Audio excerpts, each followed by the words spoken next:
Hey everybody, what's up? It is Christian here with PlaystationFollower. So as the name states, this is a PlayStation channel now, and today I want to talk to you guys about where it all started, the original PlayStation. I myself have many nostalgic memories on there, whether it be Spyro the Dragon, Tetris, or going to Blockbuster to rent a few games for the weekend. But for as much as I know about the original console, and as much as you guys know about the original console, there's some factoids out there that many people do not know. So here today I present to you 5 original PlayStation facts you probably never knew. So starting off with one of the most obvious ones that a lot of people do know, the Nintendo PlayStation. Back in the days of old, let's say, 1990, the Big N was at the height of its popularity. The Super Nintendo was selling gangbusters and kept pushing out great game after great game after great game. It was doing so well, in fact, that Nintendo decided to bring an idea to Sony called the Nintendo PlayStation.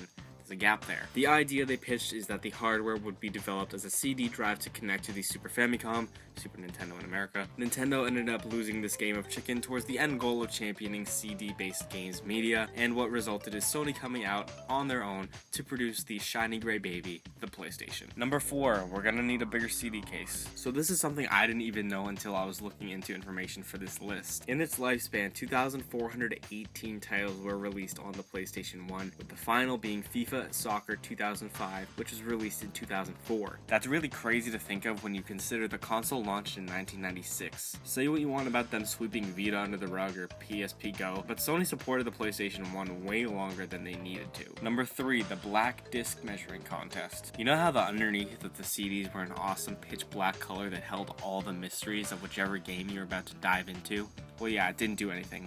It was just legit to look super cool. I would have loved to just have sat in that meeting when that decision took place, because, there would have been, investors talking around and saying, oh yeah, so we're going with CD drives, that's what Nintendo wanted to do, but they gave up on. And then someone like Shuhei Yoshida is just sitting in the back being like, what if they were black? Number 2, purple head McSpiky face.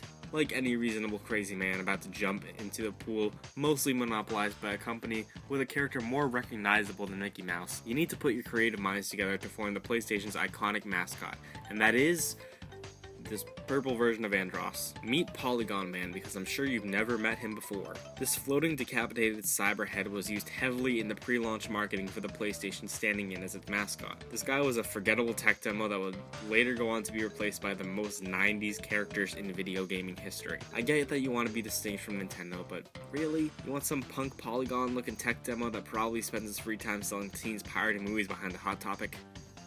Really? And finally, coming in at number 1, Nintendo gave the PlayStation a killer app in the form of Final Fantasy VII. Well, here we are. Number 1, I could make some Orbis or Vita joke about how life is a cycle, but Nintendo does open and close this list. On top of the fact for being responsible for the creation of the console, Nintendo's decision to use cartridge-based media for the N64 while the industry was leaning to the cheaper alternative of optical media, longtime partner of Nintendo, Square Enix, had to make a decision when making the 7th installment of their world-renowned JRPG. The dreams they had for the game exceeded the power of the N64, including the expansion pack, and could not be stored on one cartridge. Because of this, they opted to develop Final Fantasy VII as an exclusive for the PlayStation hardware. Thus, PlayStation was given a massive incentive to buy among Nintendo fans expecting the next Final Fantasy game, and ushered in a whole new audience to the world of Final Fantasy. So that's gonna do it for our list here today, but let me know what you guys thought of it down below. Did you learn anything from this list? If you did, please like, subscribe, share, do all that fun stuff. And while you're in the comments, let me know one of your best memories of having a PlayStation 1, if you had one. If you didn't, say something cool about the N64, I don't know. With all that being said, greatness awaits, and I'll see you guys in the next video.